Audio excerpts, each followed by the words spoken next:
Hey guys, how's it going? Hope you're doing well. My name is Krown, and today I'm going to read you some very interesting stories that I hope that you're gonna love. And now, without further ado, let's go! Hey everyone, so here's a cast of the story. The entitled mother, her calm kid, a police officer, the police officer's deputy, and me. So here's where the story begins. Last week, my birthday was on Sunday, so my parents decided that we go out to Yuma, Arizona to get me my first truck. I had no clue why they were bringing me out there. We got there, got the truck, and brought it home. Okay, so now it's Wednesday, and I'm out front changing the oil on it, and I hear my gate shake. I look up and see the entitled mother out front aggressively shaking the gate. Excuse me, ma'am? This is private property. The entitled mother stops shaking the gate and says, "Hey, do you own that little SUV?" She said that because it looks like an SUV with a camber shell. "Yes, I do." "Are you selling it?" "No, sorry, but thanks for asking." $700. "What?" "I'll give you $700 for it." "Ma'am, I already said no." "Please, my son needs it." She pointed to her probably 6-year-old son. Now at this point, I'm getting kind of upset because she's not letting up, and my patience was already really low because of this oil change. "Listen, lady, I'm going to ask one more time nicely. Please leave my property." "Give it to me now." She used a racial slur because I'm clearly part Italian. Alright, now this part makes me lose my cool and I said some things I shouldn't have. "What did you just say to me? You short twitch?" "You heard me. Go back to Italy." She kept calling me the slur while shaking the gate more. I then walked back to get my baseball bat and call the police. She kept shaking the gate even more. And now with a baseball bat I shouted, "I'm going to go full Salieri on you if you don't leave now." Bonus points for people who understand that. She sees me with a baseball bat and screams, "Come any closer and I'll call the police." I stepped closer. Too late. I already did.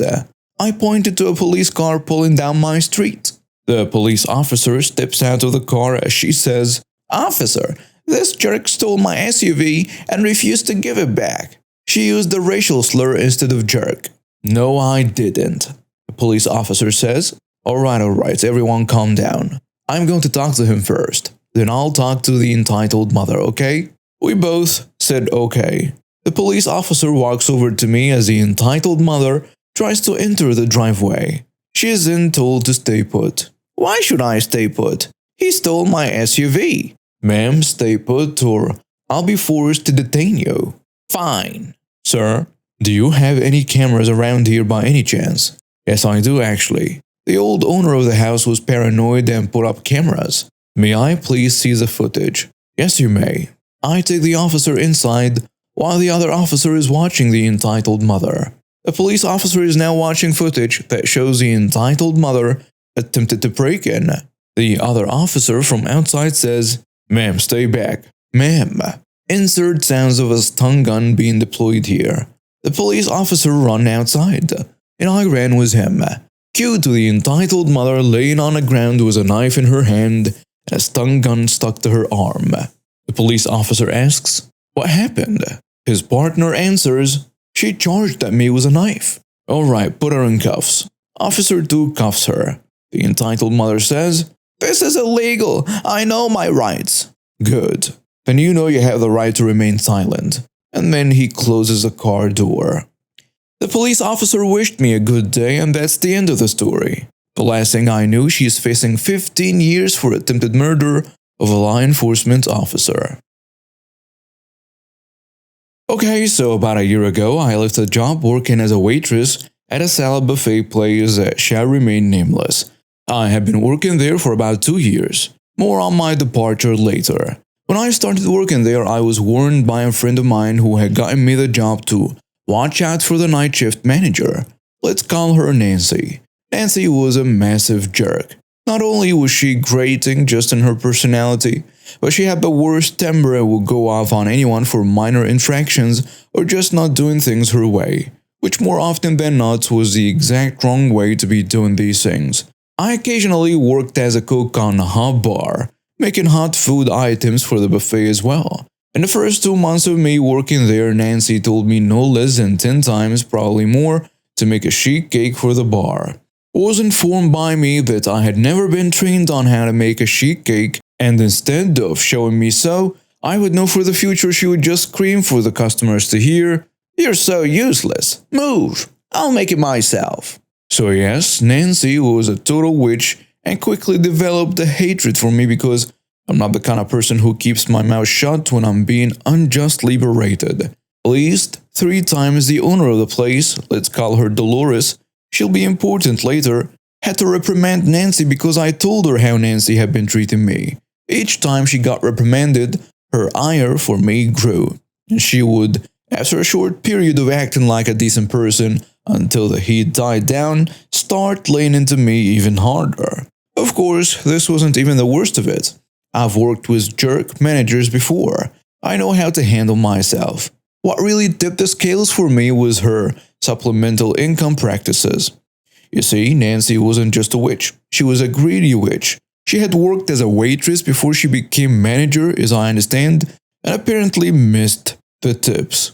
Because she would keep a hawk eye out for regular customers who tipped well and would insist that she serve them no matter whose section they were in.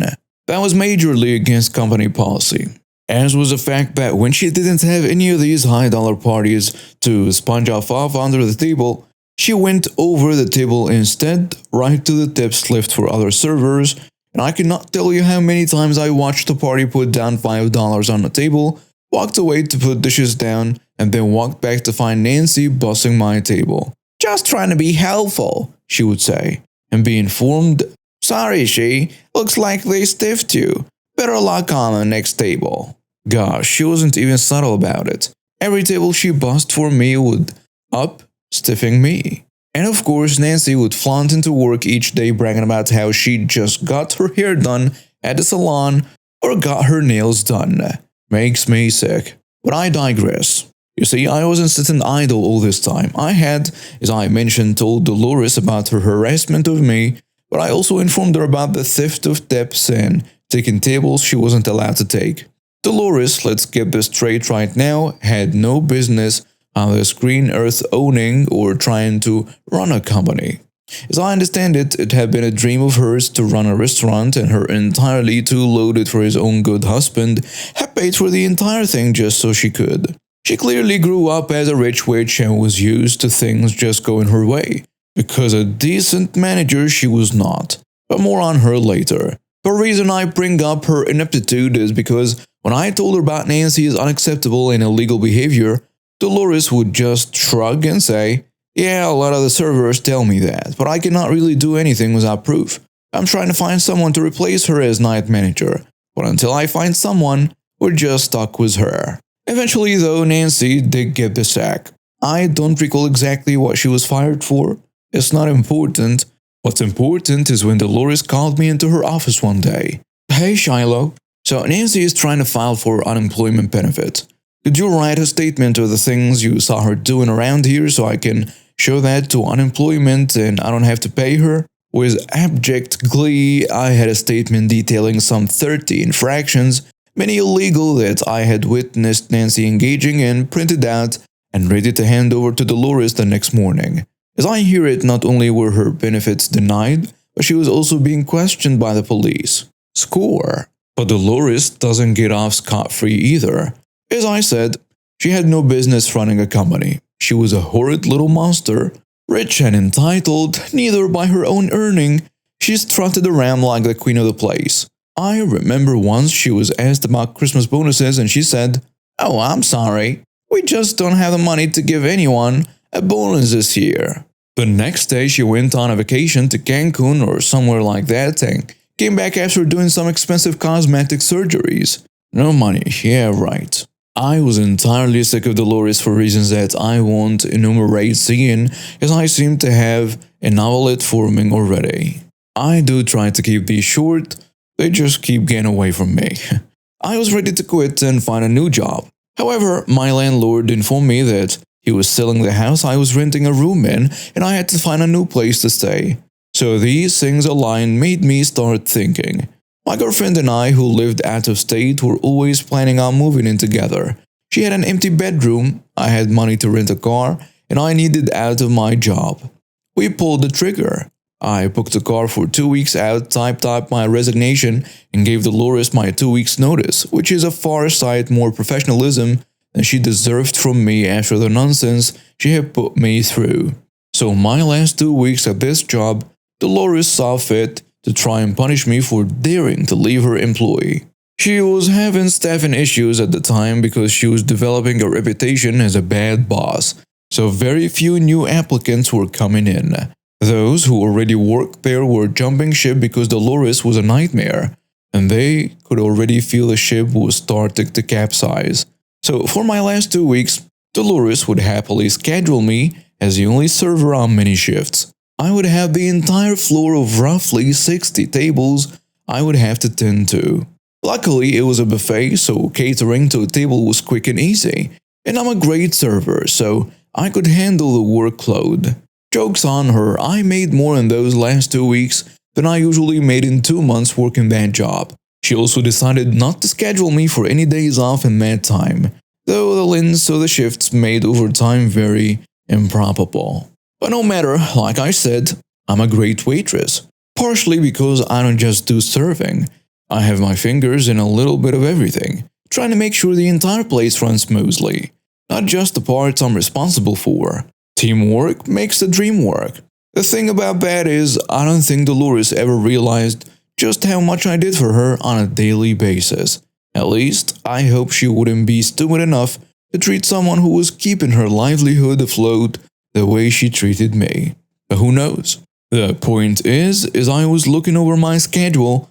I noticed that Dolores had me scheduled on the day I was supposed to leave, the day that falls outside my 2 weeks notice. Guess not being able to count to 14 was one of the things contributing to her poor management. And lo and behold, she scheduled me to work solo that night. I'm 5 hours outside the town border when my shift starts. Right on cue, my phone starts ringing off the hook. I let it go to voicemail the first 3 times, then picked up the 4th. Hello? It's Dolores, she says. Shiloh, where the heck are you? Your shift started 15 minutes ago. I need you here right now. Oh, did you schedule me today? I thought I told you 2 weeks ago I was quitting. That's tomorrow, not today. Panic creeping into her voice. Nope, count it up.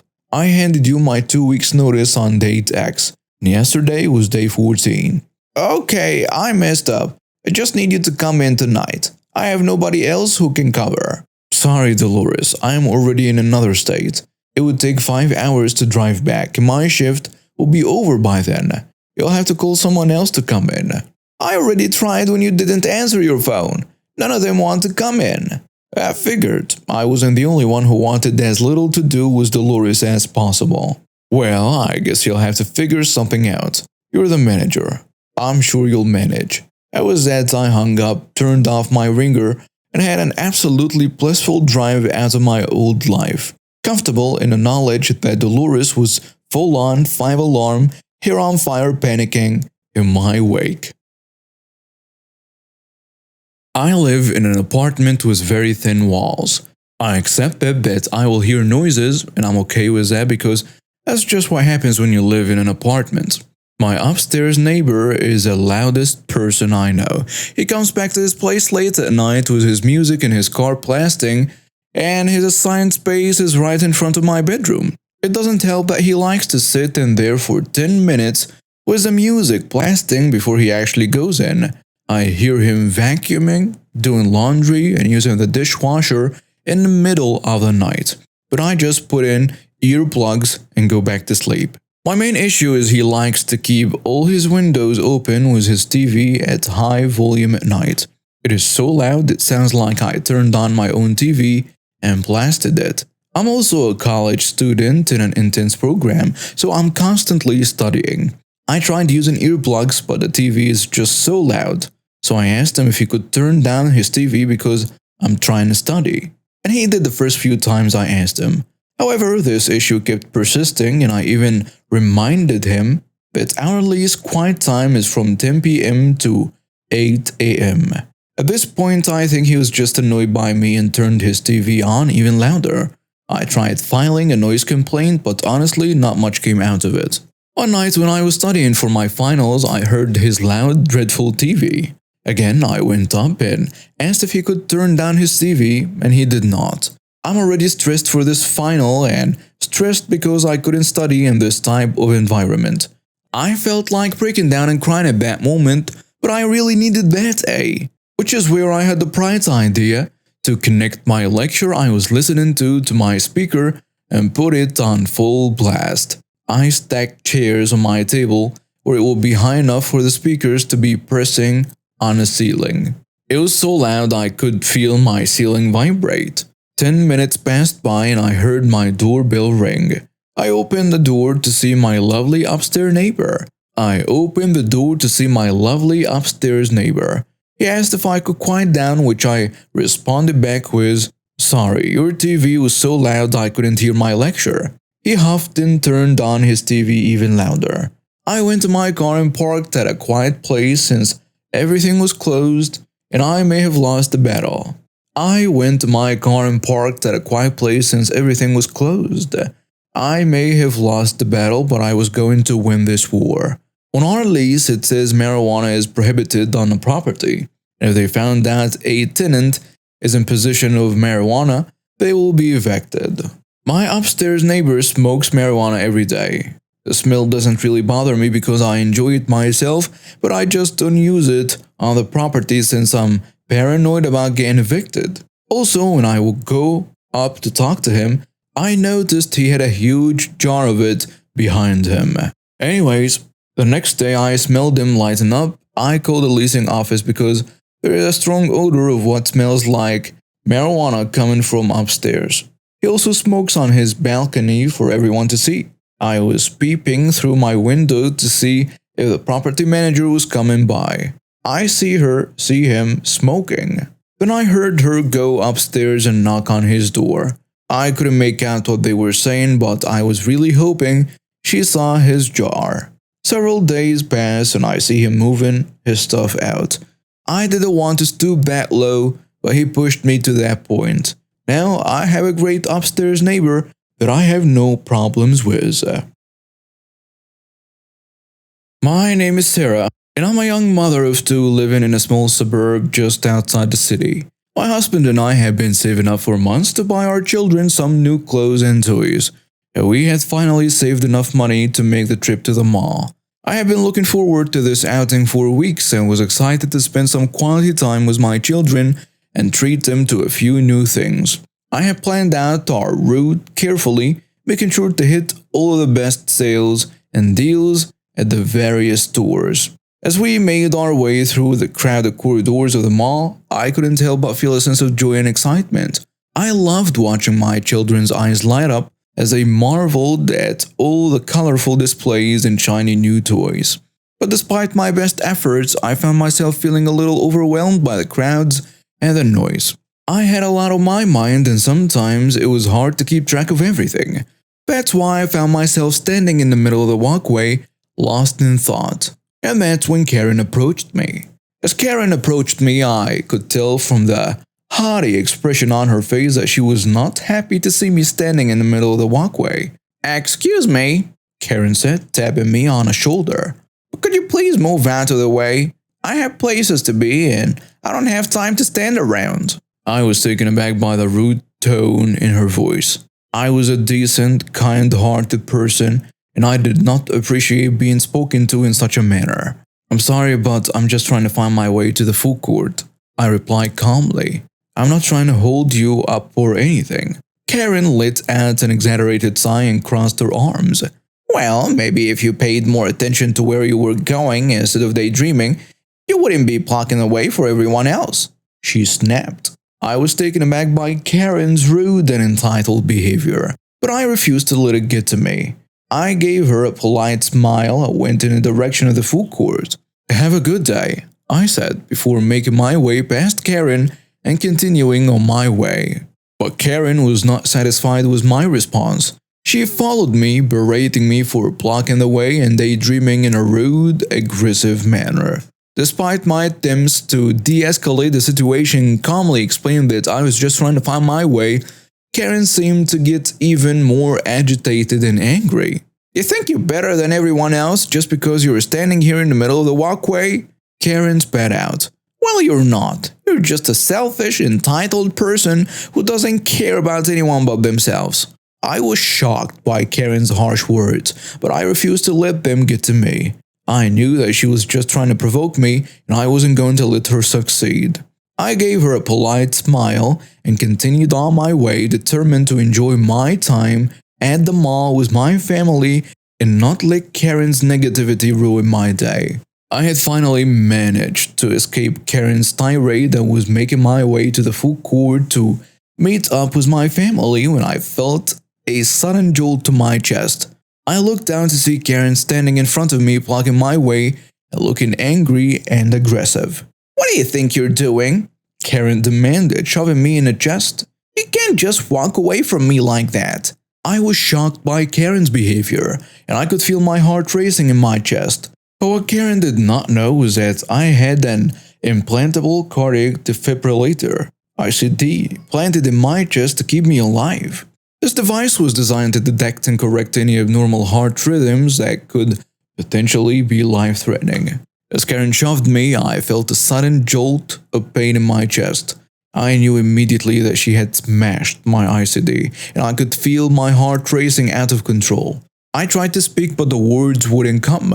All I could do was stand there staring at Karen in shock and disbelief. Karen seemed confused by what had happened, and her expression changed from anger to confusion.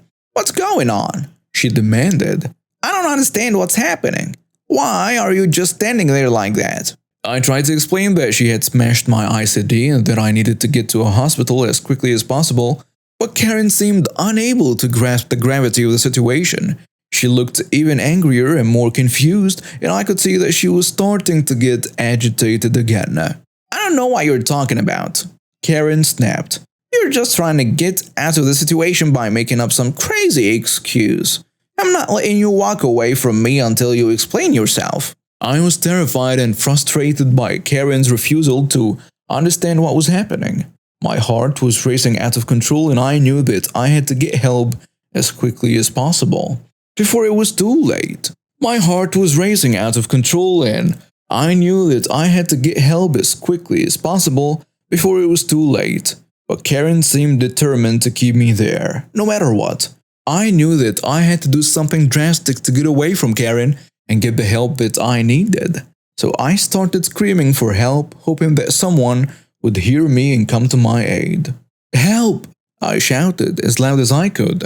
Someone please call the security guards and an ambulance. I need help. And to my relief, I saw several people turning to look at me in surprise and concern. I could see them pulling out their phones and starting to dial for help. Karen, on the other hand, seemed to be losing control of herself. She was getting ignored by everyone, and it was clear that she was starting to panic. What are you doing? Karen demanded, trying to grab hold of me. This is all just an act. You're just trying to get attention. You're not really sick. But I was beyond caring about what Karen thought or said. All I cared about was getting the help I needed. I continued to scream and appealed for help, and I could see that more and more people were starting to take notice. Just when I thought things couldn't get any worse, Karen charged at me one last time, trying to convince others that I was acting out and faking it. But before she could reach me, my husband appeared out of nowhere and shoved Karen to the floor. He gently picked me up and started walking towards the nearest security booth, determined to get me the help I needed. As my husband carried me towards the nearest security booth, I couldn't help but feel much calmer with him by my side. But I wasn't entirely safe yet, as I could hear Karen in the background screaming like a banshee that she was going to destroy my husband for shoving her. She started running after him, determined to catch him and make him pay for his actions. I was terrified and worried for my husband's safety, and I could feel my heart racing once again. But to my relief, a few brave guys managed to stop Karen from reaching him and kept her detained until a couple security guards arrived on the scene. The security guards took control of the situation, detaining Karen properly and ensuring that she couldn't cause any more harm. An ambulance arrived shortly after, and I was relieved to see the familiar faces of the paramedics who rushed to my side and helped me into the ambulance.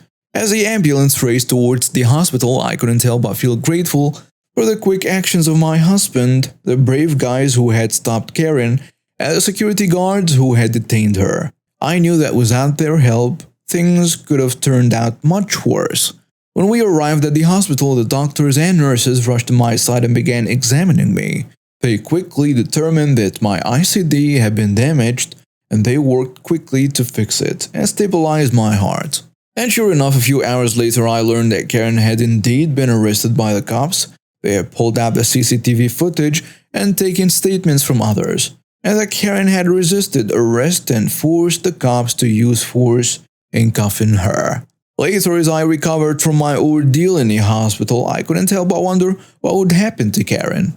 I knew that she had been arrested and charged with assault and destruction of private property, and I hoped that she would receive the stiff sentence for her actions. And sure enough, a few weeks later, I learned that Karen had indeed been sentenced to prison for her crimes. The judge took into consideration the fact that Karen had assaulted a sick person like myself and destroyed my private medical device, putting my life at risk in the process. I was relieved to hear that Karen would be held accountable for her actions, and I hoped that she would learn her lesson and think twice before acting out in such an entitled and aggressive manner again. As I moved on with my life and continued to recover from the traumatic experience, I knew that I would always be grateful to my husband and the others who had helped me and protected me from Karen's aggression. I knew that without their quick thinking and bravery, things could have turned out much worse, and I knew that I would always be thankful for the justice that had been served in this case. This story happened 2 days ago. I live in New York, and the latest winter storm was just about to hit. I'm a 25-year-old female wearing a bit poofy rig coat and a black hat with a giant puffball on top, also leggings and boots. I'm 5'2", 150 pounds, and I look like the cuddly teddy bear that I am. Every day I walk to work as 1, our cat isn't in working condition, and 2, it only takes a half hour to walk there. Plus I had weight loss surgery a year and a half ago, so walking helps me get some exercise. I was on my way to work just as it started to snow, and I decided to stop by the Burger King that was on the way. I put my mask on and entered the building to get in line. When I walked in, an older woman was having her order taken, and an older man was standing near the line. We will call him Chad. I asked Chad if he was in line, and he said yes. A few moments later, a man older than him came out of the bathroom and joined him. We will call him Kevin. Did you order yet? Kevin asked. Not yet. Still in line. Chad answered. Seriously? Can't these people go any faster? I just want my burger. I'm standing there scrolling on my phone as I wait for the line to move, and internally rolling my eyes. The woman finishes having her order taken, and Chad and Kevin move up. Kevin says, I want a burger. Just a plain burger. That's it. Cashier tells him, okay sir, that'll be this much. No, wait. He points to Chad, wants a coffee. Chad says, medium, 3 cream and 3 sugar. Yeah, and please hurry. Chad pays for the order and I step up and place my order. I'd like 2 spicy chicken juniors with onion and tomato, please. I pay for my order and stand to wait for it. Now the time is about 11:30 a.m. The lunch rush is in full swing, and as I don't have to be at work until noon, I don't mind wasting a few minutes. About 2 minutes pass, and Kevin says, can't these people move any faster? I just want a burger. Hey, can I get my food please? Chad says, I just want my coffee. They can't even give me that. The staff ignore them and go about their business, getting food out as fast as they can. The woman in front of us gets her food and politely leaves. The cashier places a small to-go bag on the counter. Cashier says, 1 bacon cheeseburger. I look around wondering who ordered the bacon cheeseburger. Kevin and Chad are busy talking amongst themselves about how slow and useless the staff are. A moment passes, and Kevin asks, where is my burger? Cashier says, I apologize sir, it's right there. She holds up the bag with a bacon cheeseburger. That's a bacon cheeseburger. I didn't order any bacon cheeseburgers. I asked for a plain burger. Give me my burger now. I am so sorry for the mix-up, sir. I'll get it for you right away. They need to stop hiring people who can't do their jobs. At this point, I'd had enough. I'm not okay with people being attacked unless they truly deserve it. And these employees certainly didn't deserve it. I turned to Kevin and say, you need to lower your voice and speak to them with a bit more respect. Excuse me? Have you ever worked fast food? No. Then shut your mouth and wait for your food. I'm overheating in my coat trying to breathe in this stuffy mask and I'm risking being late for work, yet you don't hear me complaining. These people are exhausted, they are overworked, and they are hot and ache all over. And they are underpaid on top of that. You came here in the middle of the lunch rush. Did you not see the long line of cars outside when you came in? These employees are moving as fast as they can. Unless you can look me in the eye and tell me you know exactly what they are going through, you need to shut up and learn some manners. You're what, 70 years old? That's plenty of time to learn at least the most basic manners. With that, I thanked the cashier, took my food and I left. I didn't look back to see the look on Kevin or Chad's faces. I'm not good with confrontation and I was shaken from what I'd just done, but I was very proud of myself. I've never worked in fast food. I worked in grocery stores for 11 years before I started to pursue my current career in teaching. But my best friend works in a fast food restaurant and I can tell you that they most certainly are overworked and underpaid. And customers like Kevin and corporate make them feel like nothing.